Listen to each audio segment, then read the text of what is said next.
Hoy sentimos una vez más la presencia de Dios. Amén. Amén. ¿Sabe que si usted en medio de la alabanza, adoración a Dios, quiere gritar, quiere llorar, derrame su alma delante del Señor? Porque Dios le agrada eso, Dios le agrada. ¿Lo tiene conmigo? Si no, en la pantalla. Hebreos capítulo 12, versículo 2, nos dice así la palabra del Señor.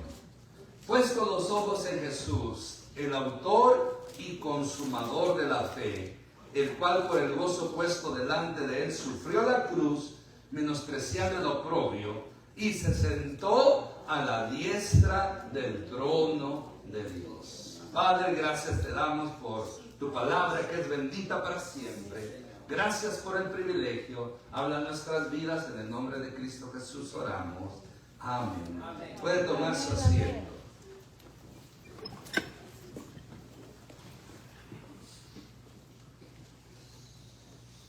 Hoy en este mensaje quiero hacerles una invitación a fijar nuestra mirada en Jesús y, como dice el texto sagrado, el autor y consumador de nuestra fe.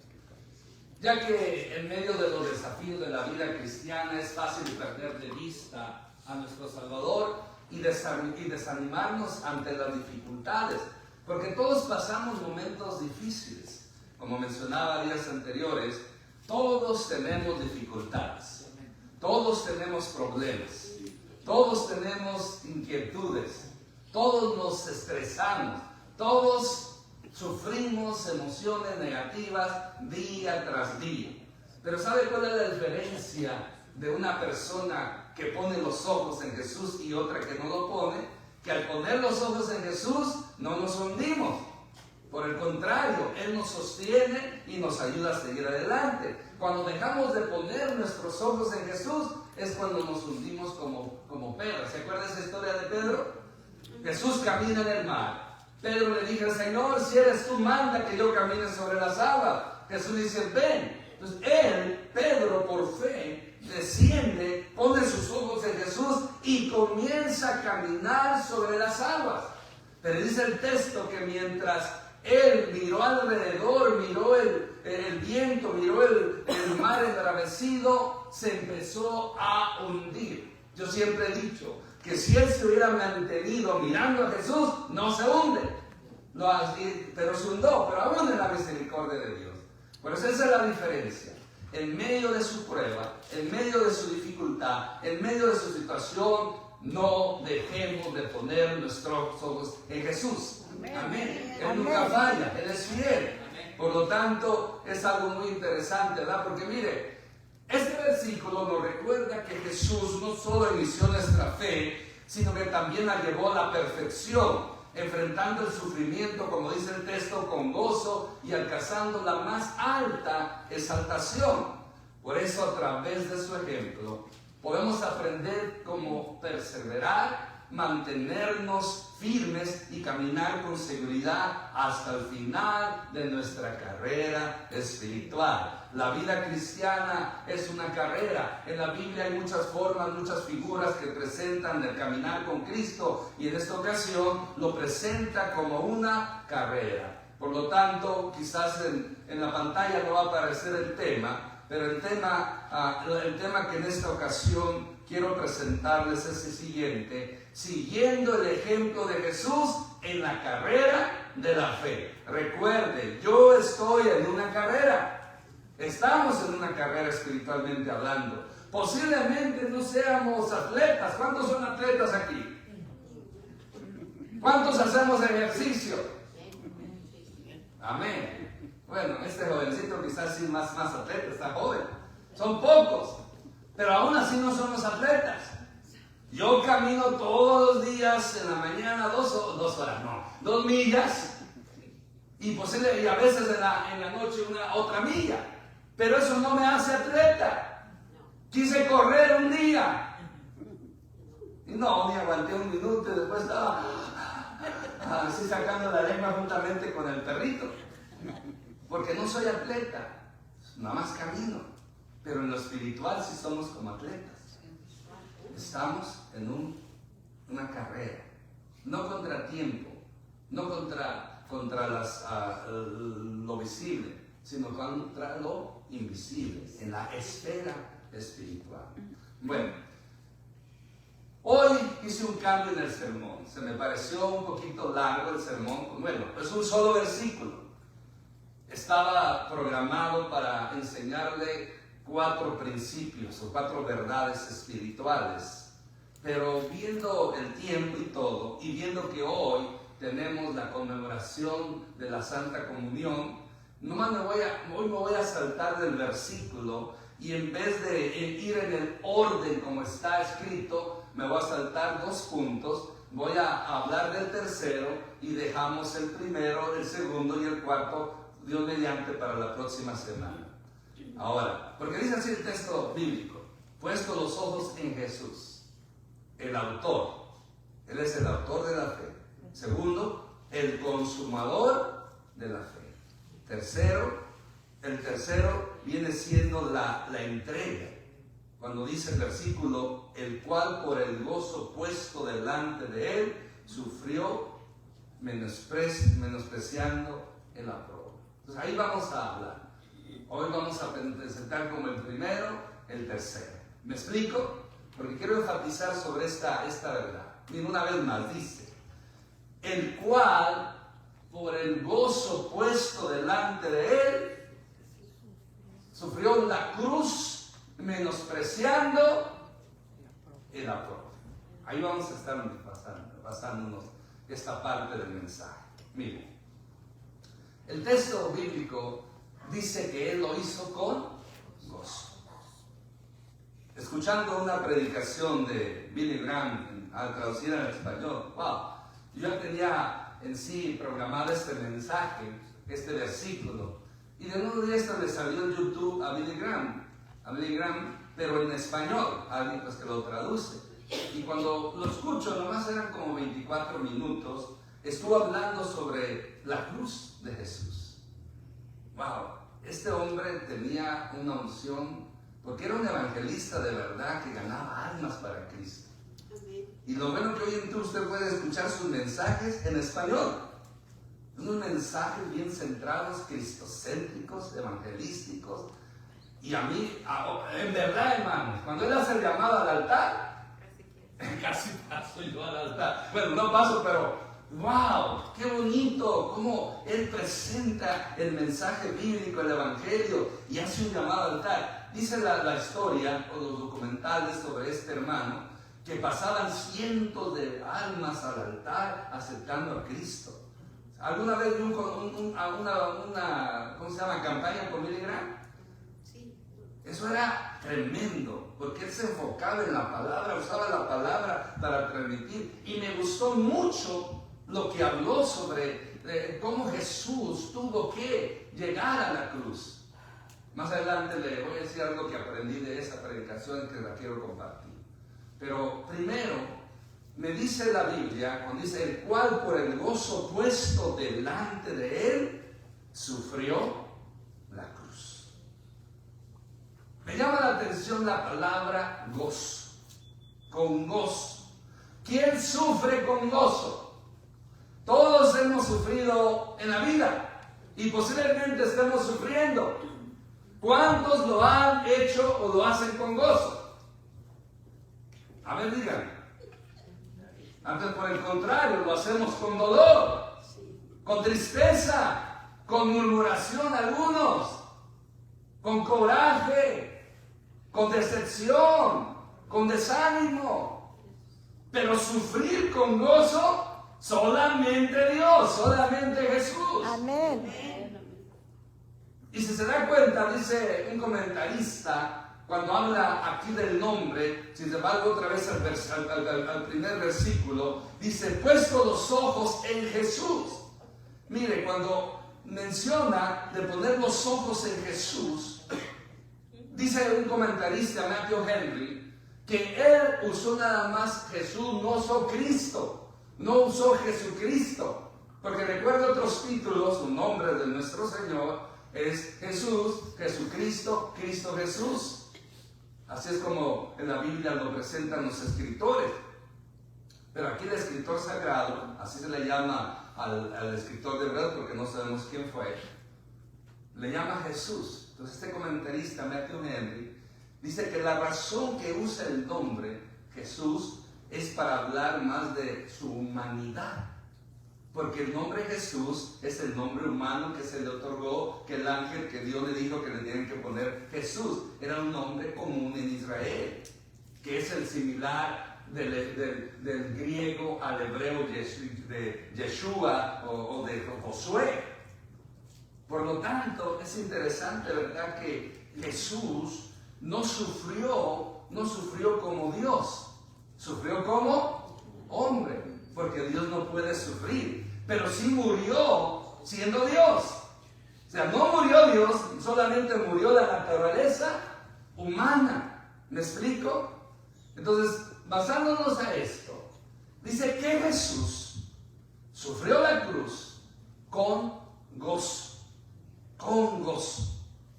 Mire, qué interesante. Con gozo. Hay distintas opiniones, hay distintas opiniones sobre el gozo que motivó a Jesús a sufrir en la cruz.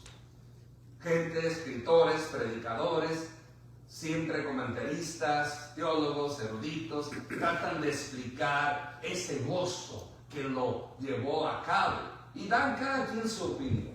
Pero bueno, yo en lo personal me tiendo por aceptar la siguiente que le voy a mencionar. Jesús soportó la cruz con gozo porque veía la salvación y la vida que traería a otros. ¿Por qué soportó la cruz? Por amor a nosotros. Y lo hizo con gozo. Su gozo, nos dice, estaba en el propósito y en la meta eterna, no en el dolor presente. Él suprimió, por eso dice, el cual con el gozo puesto delante de él sufrió la cruz. Cuando habla el gozo puesto delante de él, o sea que el gozo iba adelante primero y después el sufrimiento. Para que usted y yo tengamos gozo cuando sufrimos, primero va delante de nosotros el sufrimiento y después que ya nos recuperamos viene la alegría, viene el gozo. Ahí sí tenemos gozo. ¿Cuántos hemos tenido o uno mismo o familiares enfermos y que ahora están bien? ¿Es razón de gozo? Amén. Pero primero va el sufrimiento, va la pena, va el dolor, va la incertidumbre, va la impotencia que a veces no puedo hacer nada por ellos. Pero Jesús no. Jesús, delante de él iba el gozo. El gozo. Como cuando usted y yo vamos a hacer algo con alegría. Dígame usted, ¿qué es una de las cosas que a usted le gusta hacer con alegría? Mi esposa me está viendo y ya sabe cuál es la mía. Con alegría, comer una comida deliciosa. ¿Alguien come triste con tristeza? No. Imagínense, ¿qué se le antoja ahorita? Eso que le gusta tanto. Después del servicio, ¿verdad que no va a ir con el sufrimiento delante? Bueno, va sufriendo hambre, pero va con gozo porque va a disfrutar una deliciosa comida. Amén. ¿Me equivoco? No, no me equivoco. Nosotros las cosas que nos gustan las hacemos con gozo. Amén, amén. Las hacemos con alegría, Amén. con felicidad y nos regocijamos cuando lo estamos Amén. haciendo. Pero no las cosas malas, no las cosas tristes. Pues de la misma manera, Jesús iba con gozo. No lo miraba riéndose, pero dentro de él había un gozo, porque sabía que su sufrimiento, su sacrificio, su sangre preciosa iba a salvar a millones y millones de personas. Amén. Y usted y yo somos testigos de eso. Amén. Somos los beneficiados por ese sacrificio. Decía el hermano en su predicación, y ya lo hemos hablado también, cuando decían que los judíos habían matado a Jesús, ¿se acuerdan? ¿Quién mató a Jesús? Los judíos, nosotros los romanos. Y dice, no, los que lo mataron fueron ustedes y yo. Esa mugre de pecado, esa escoria de pecado suya y mía, Él la tuvo que llevar. Él tuvo que pagar el precio por nosotros. En esa mugre de pecados que teníamos. Pero mire, qué hermoso. Él con gozo va delante de Él, con gozo, porque Él estaba mirando en lo que iba a ocasionar el resultado al morir, al derramar su sangre. Él estaba pensando en usted y en mí. Posiblemente en ese tiempo no existíamos, quién sabe dónde estábamos, no habíamos nacido, ya han pasado más de 2000 años, pero Él estaba pensando en nosotros. Él estaba pensando en todo el mundo. Es interesante ver cómo la cruz, ¿verdad? Cómo la cruz, un símbolo de maldición, de castigo. El peor castigo que se podía imponer era en la cruz del Calvario. Algo que no lo inventaron los romanos. Los romanos lo agarraron, creo que eran los griegos, los egipcios, o agarraron ese castigo y lo implementaron como el castigo más cruel y peor en el Imperio Romano. Porque pues la cruz a las personas en un madero los colgaba. La Biblia dice el madero, después pues Pablo lo presenta como una cruz, bueno, en los evangelios. Imagínense lo que sucedía en ese momento, que un reo, un criminal, una persona era colgada en la cruz. Los amarraban, los clavaban, los pies, las manos. Puede imaginarse cuando metían la madera, la cruz en la tierra, había un golpe que ocasionaba cuando bajaba. Imagínense. Tradicionalmente, la iglesia tradicional, la gente piensa que fue aquí, pero no. Aquí es donde se creó, porque esto es no tan frágil, pero al golpe así, al caer en la cruz, se desgarra bien y se le han salido las manos, los clavos. Pero en cambio, aquí no, porque la coyuntura detenía.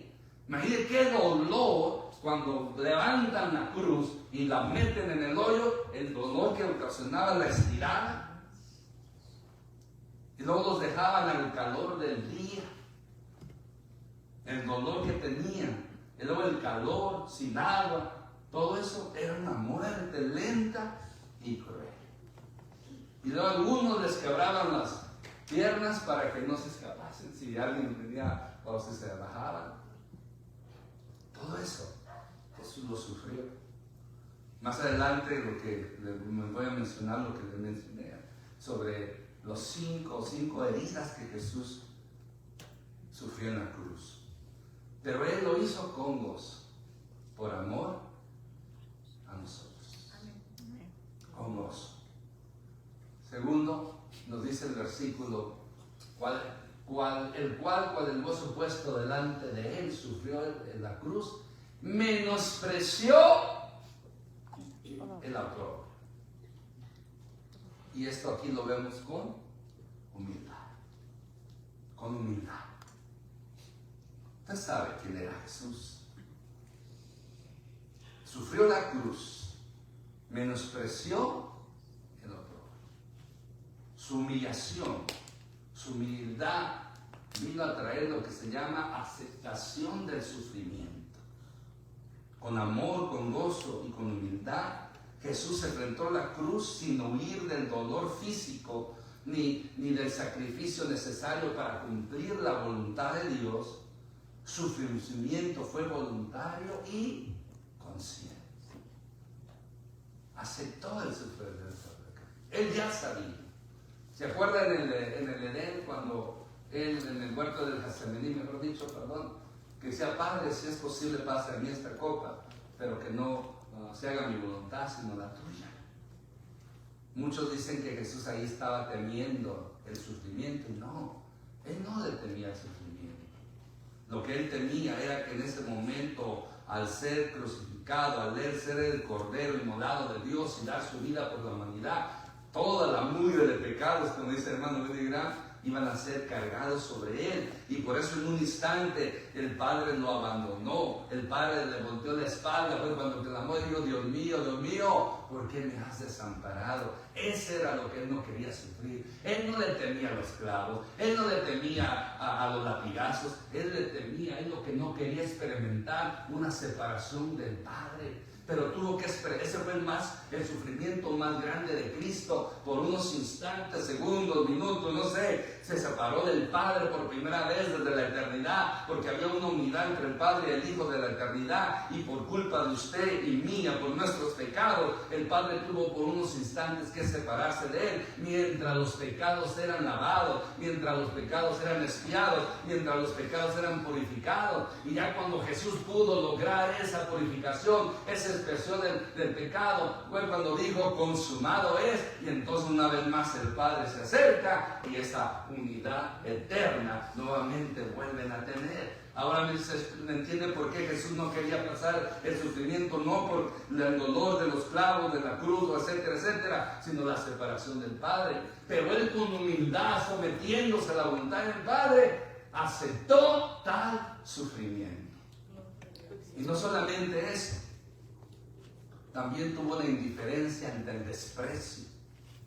Él tuvo él fue indiferente al menosprecio. Dice, menospreció. Eso es ser diferente. Cuando usted menosprecia a una persona, ¿cómo lo hace? Indiferente. Se le puede decir que es una persona indiferente. La indiferencia significa que no le importó la humillación y la vergüenza pública que sufría. Su enfoque estaba en la misión, no en la opinión de los demás. Dice la Escritura que la gente se burlaba de él, lo injuriaban, le decían: a otro salvó y él no se puede salvar a sí mismo. Le decían: a ver, Cristo, desciende de la cruz para que podamos creer en ti.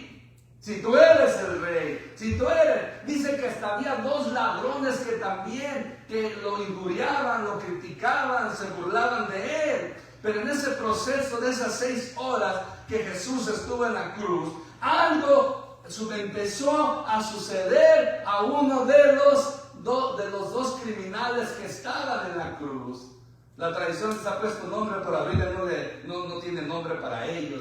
Dice que al principio lo injuriaban, al principio se burlaban, pero uno de ellos comenzó a ver que aquel hombre era diferente a los demás. Quizás ya había escuchado de él, y al ver que decía: Padre, perdónalos, no saben lo que hacen. Al ver que él, aún en su situación, seguía bendiciendo, seguía compartiendo, seguía siendo ese maestro por excelencia, y demostraba un amor inenarrable, un amor especial. Se dice que entonces aquel ladrón, uno de esos ladrones, vamos a decir, el que estaba a la derecha, siempre porque pone de la derecha, ¿verdad? El de la derecha empezó a ver algo, empezó a verlo no como cualquier hombre, él comenzó a ver que verdaderamente el que estaba ahí no era un solo profeta, un simple profeta, era el Hijo de Dios, el Mesías, el que redentó el mundo. Por eso cuando llega un punto, se enoja con su otro compañero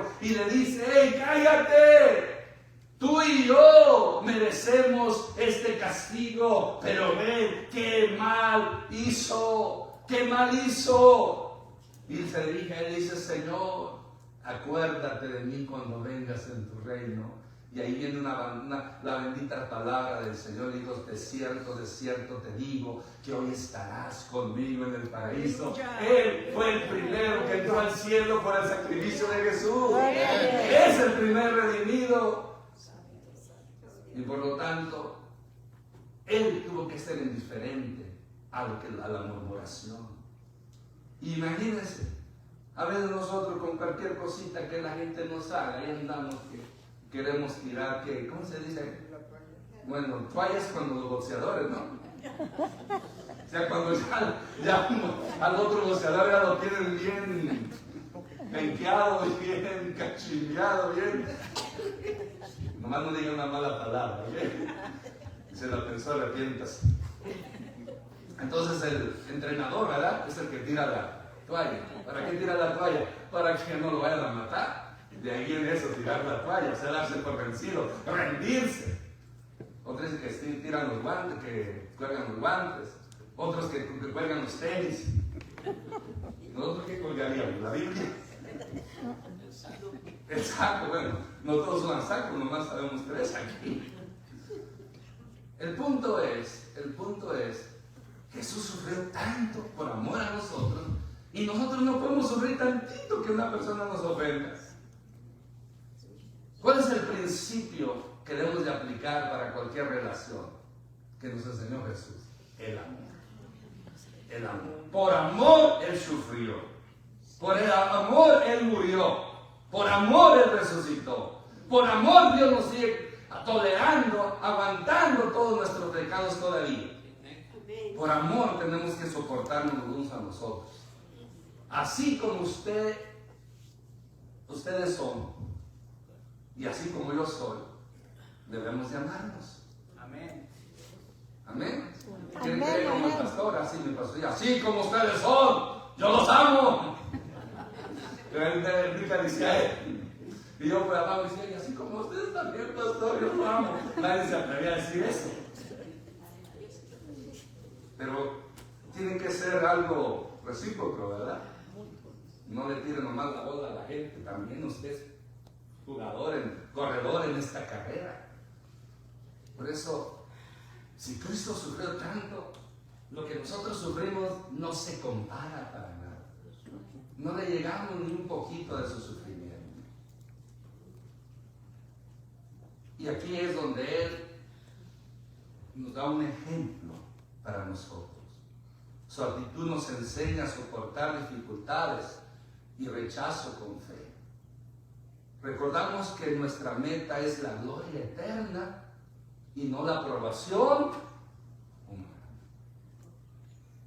Como seres humanos buscamos la aprobación de la otra gente. ¿Sabe usted que nunca vamos a complacer a todos? ¿Cuántas cosas usted ha hecho a diferentes personas? Y algunas la han aceptado y le han agradecido, y otras hasta lo han criticado por un bien que le hizo. ¿Cuántos de ustedes se han hecho enemigos de gente por hacerles un bien? Amén. ¿O cuántos los han tomado como enemigos por hacerles un bien? Amén. ¿Les ha pasado? Sí. Imagínense entonces. Así es el ser humano, así somos los seres humanos. Dice alguien, estos, según que los demonios dicen, estos hechos de arcilla. ¿Cómo es posible que estos de arcilla tengan más derecho que los ángeles y los demonios? Bueno, quizás no lo merecemos, pero Cristo nos ha hecho valiosos. Por amén, Cristo amén. Somos valiosos. Somos más que los ángeles, ¿sabía? Amén. Amén, amén. Porque Cristo nos da esta arcilla, porque fuimos hechos de tierra, de arcilla. Dios le ha dado una bendición especial, nos ha llamado a sus hijos. Por eso Cristo, por eso mi hermano, mi hermana, si usted sufre por ser cristiano, sufra con gozo y como decía el apóstol Pablo, regocijaos en el Señor siempre, os digo regocijaos. Amén. Y con humildad hay que enfrentar las circunstancias, las situaciones. El hermano Marcos era un maestro de escuela dominical en su iglesia, aunque podía enseñar en lugares más cómodos o con más reconocimiento, decidió dedicar su tiempo a los niños de las familias necesitadas de la comunidad. Muchas veces los padres no valoraban su esfuerzo y algunos niños no prestaban atención, pero él seguía enseñando con paciencia y amor, siempre recordando que su verdadera recompensa estaba en servir a Dios y guiar a los niños en su fe. ¿A quién servimos, hermanos? Servimos a Cristo. ¿A quién seguimos? Seguimos a Jesús. ¿A quién ponemos nuestros ojos? En Jesús. El hombre falla. Jesús nos dejó un ejemplo de sufrimiento, pero como digo, dice el escritor de Hebreos que a otros no hemos llegado a sufrir ni a la sangre. No hemos derramado sangre por Cristo. Por lo tanto, Jesús nos mostró la humildad perfecta al sufrir en la cruz y la humillación sin buscar reconocimiento. Su ejemplo nos llama a servir con humildad y constancia, confiando en que Dios está en nuestro corazón y conoce nuestro corazón y valora nuestro esfuerzo, incluso cuando los demás no lo hacen. De todos los que en ese momento estaban presentes mirando a Jesús padecer en la cruz del Calvario, ¿cuántos estaban con él? Bueno, dice que de los que estaban cerquita nomás, ¿quién fue? El ladrón arrepentido. Y a la distancia, su madre y otras mujeres y quizás otros discípulos. Porque la mayoría de los discípulos, ¿dónde estaban? Escondidos. Huyeron, como decimos allá en Michoacán, allá en Chahueco. Huyeron. Y ya por andar diciendo, ya se me olvidó la palabra correcta. ¡Huyeron! Por andar de chistoso, ¿no? Huyeron, se escondieron, se acobardaron. Y eran pocos, pero muchos se alegraban por verlo ahí. Gente que él sanó, los alimentó, resucitó a sus familiares. Fueron los mismos que estaban diciendo, crucifícale, crucifícale, crucifícale. ¿Dónde estaban aquellos 5,000 que les dio de comer? ¿Dónde estaban aquellos 4,000? ¿Dónde estaban todos esos leprosos, paralíticos, ciegos, endemoniados que habían sido liberados y sanados? Prácticamente él estaba solo. Y al final ganó esa alma, esa primera alma, ese ladrón arrepentido. Por eso, mi hermano, nosotros tenemos que, pase lo que pase, seguir a Jesús, agarrarnos de Jesús. Amén. Puesto los ojos en él. Eso es lo que aprendí de la predicación del hermano Billy Graham. Iba a decir el otro, no, Billy Graham.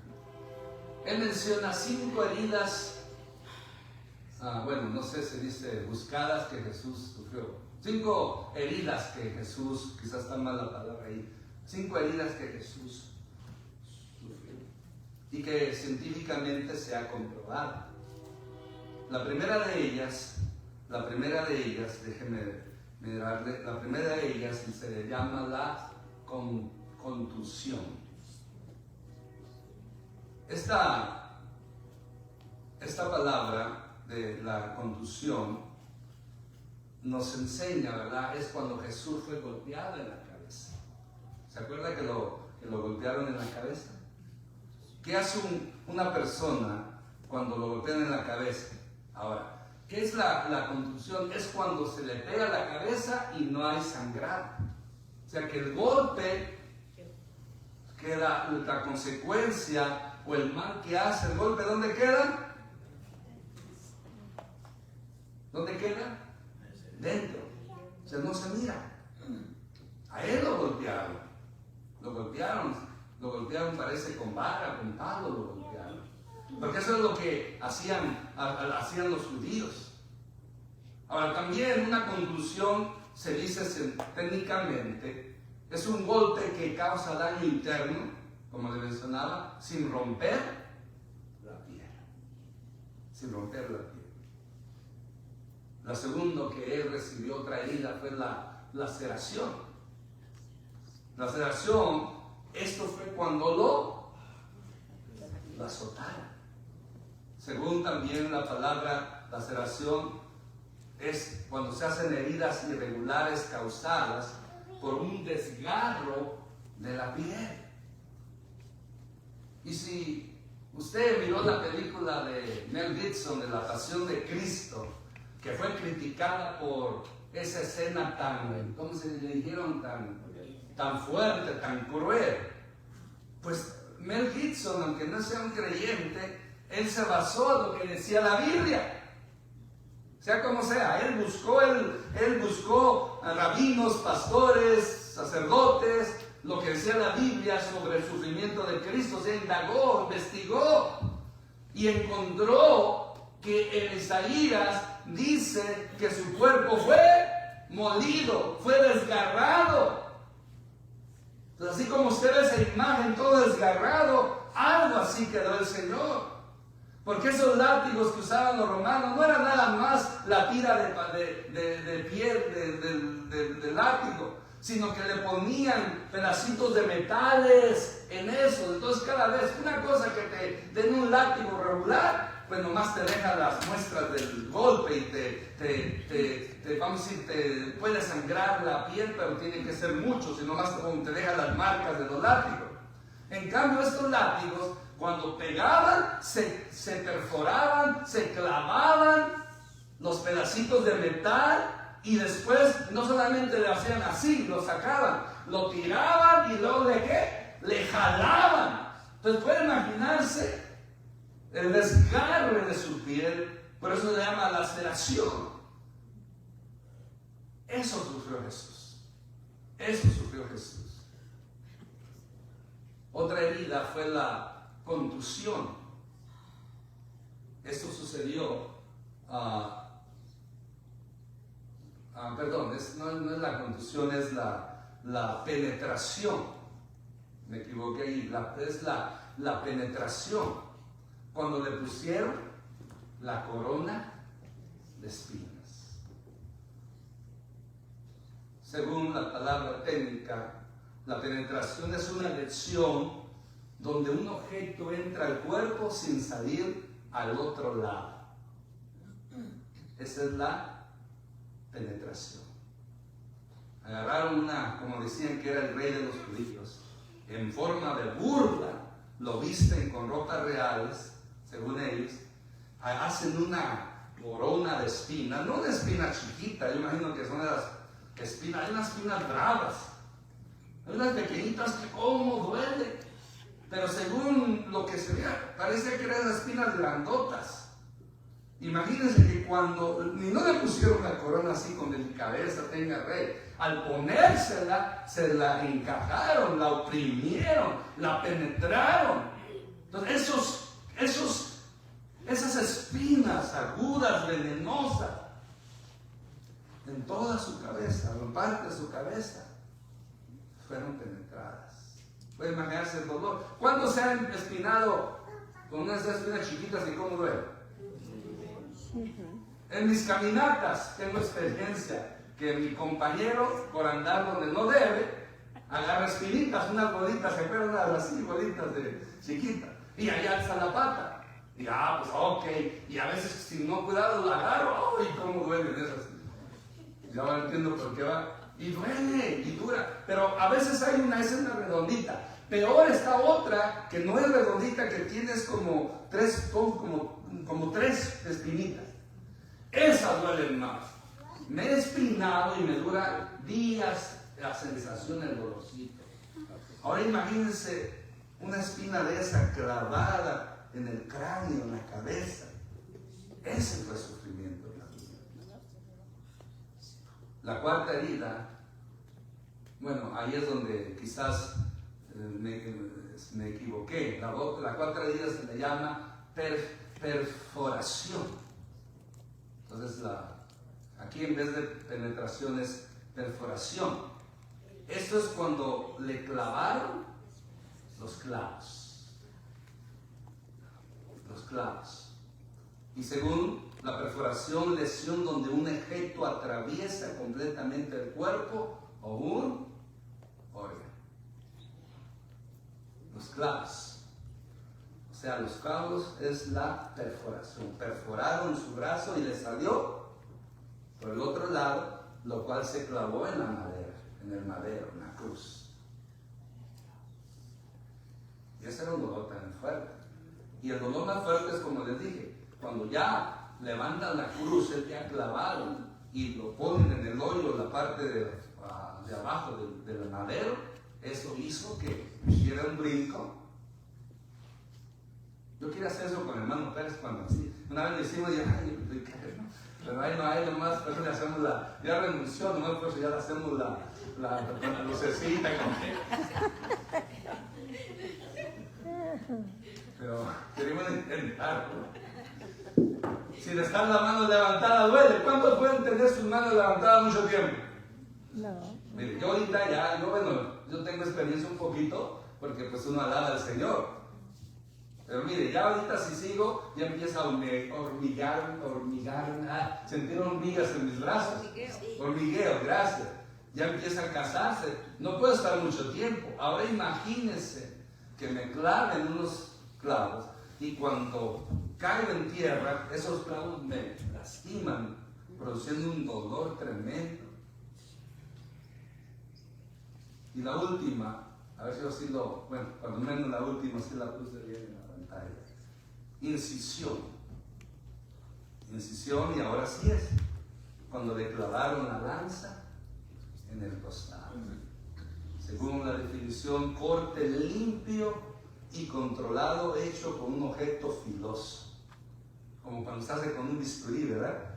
Pero aquí fue una lanza que se insertó en su cuerpo. Y cuando la sacaron, dice que le salió sangre y señal ya de disertación. Jesús no solamente sufrió todo eso que hemos dicho, también sufrió desangrado y deshidratación. Tenía sed. ¿Se acuerdan que yo tengo sed? Tengo sed. Imaginen la sed que tenía de tanta sangre que había derramado. Una sed horrible. Uno que se quiso compadecer de él. A veces algunos han criticado al soldado que agarró una esponja en la lanza y puso vinagre. Y dice, pero quiere agua, no vinagre. Y muchos han criticado al soldado, se quería atormentarlo. No era suficiente lo que estaba sufriendo. No le eche males al pobre soldado. Él quiso hacerle un bien, ¿sabía? Dándole vinagre, sí. Porque el vinagre era como un analgésico. Que si él toma el vinagre, su cuerpo se le duerme y hubiera sufrido menos. ¿Sabía usted eso? No vaya a hacer eso en casa, ¿verdad? Pero según los expertos, por eso le quiso dar vinagre para que le ayudara a soportar el dolor. Pero quiso Jesús. No lo quiso tomar. ¿Y sabe por qué no lo quiso tomar? Porque él llevaba el gozo delante de él y quería sufrir por usted y por mí. Él mismo se lo impuso. Él mismo se determinó que su sufrimiento iba a ser el sufrimiento más cruel y difícil o que haya experimentado un ser humano. Y todo por amor a usted y por amor a mí. Amén. El viernes estudiábamos sobre el texto cuando dice que comprender, de conocer y comprender el amor de Cristo que excede a todo conocimiento, y habla de la profundidad, habla de la altura, habla de todos los ángulos, altura a la derecha, la anchura del amor de Dios. ¿Sabe cómo es la anchura del amor de Dios? Digamos, esta es nuestra anchura, ¿correcto? Nosotros, si yo mido este templo, pues tiene sus números, pero digamos que no haya paredes.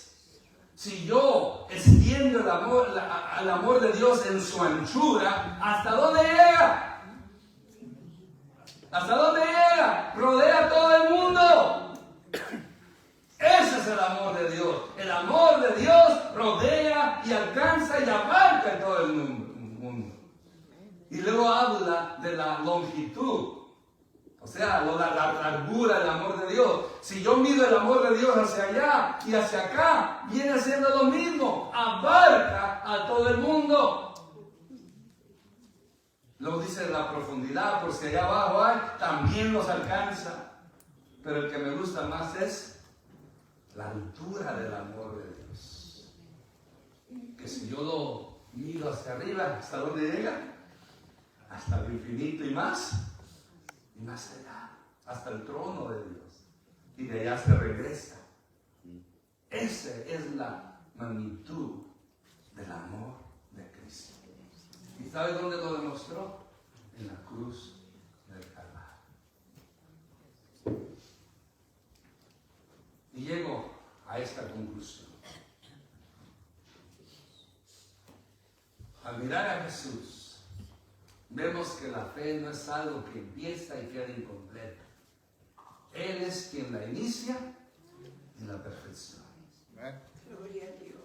Su entrega en la cruz, mi hermano y mi hermana, y su exaltación a la diestra de Dios nos muestra que cada sacrificio, cada prueba y cada esfuerzo por seguirlo tiene un propósito eterno. No estamos aquí por casualidad. Estamos aquí gracias a Dios Padre que nos dio a nuestro Señor Jesucristo. Y gracias al Señor Jesucristo que murió por nosotros, resucitó. Y gracias al Espíritu Santo que ha puesto el amor de Dios en nuestro corazón. Amén. Por eso nuestro enfoque es siempre agradecerle a Él. Ahora, ¿cómo estamos correspondiendo al amor de Dios? ¿Cómo estamos correspondiendo al sacrificio de Cristo? ¿Con apatía? ¿Con indiferencia? ¿Con rencor? ¿Con resentimiento? Ese no es lo que Cristo merece. Cristo merece lo mejor. Amén. Cristo Amén, merece amén. nuestro agradecimiento. Y la mejor forma de demostrar nuestro agradecimiento, ¿cómo es? Obediencia. Obediencia. Obediencia a nuestro Dios. Gloria al Padre, gloria al Hijo y gloria al Espíritu Santo, porque proveyeron esta salvación tan grande para usted y para mí. Disfrutemos. Amén, de amén. ella. Gocémonos en el Señor. Y todo lo que hagamos de palabra y hecho, hagamos para la gloria de Dios, siempre tomando en cuenta que Cristo es lo mejor que nos ha pasado. Amén. Amén, amén. Cristo es lo mejor. Con Cristo, como decíamos en el canto primero de oración, si Él entra a nuestra casa, si Él entra a nuestras vidas, si Él entra a nuestro corazón, ese es lo mejor. Amén. Amén, Eso es amén. lo que hace mejor las cosas. Independientemente de lo demás, Jesucristo es la persona más importante de este lugar y de todo el universo, porque así Dios Padre lo estableció. En el canto final y la escritura que mi esposa leyó, dice que por eso Dios lo exaltó. ¿Hasta dónde? Hasta lo sumo. Y le dio un nombre que es sobre todo nombre, para que toda lengua confiese que Jesucristo es el Señor y toda rodilla se doble. Amén, amén. Amén. Por eso, mi hermano y mi hermana, gloria a Dios por el sacrificio de nuestro Señor Jesucristo. Póngase de pie, Amén, por amén. favor, y vamos a prepararnos para tomar la Santa Comunión. Voy a pedir a los hermanos, gloria a Dios, y todos los que van a participar en la Santa Comunión vayan pasando mientras escuchamos este canto.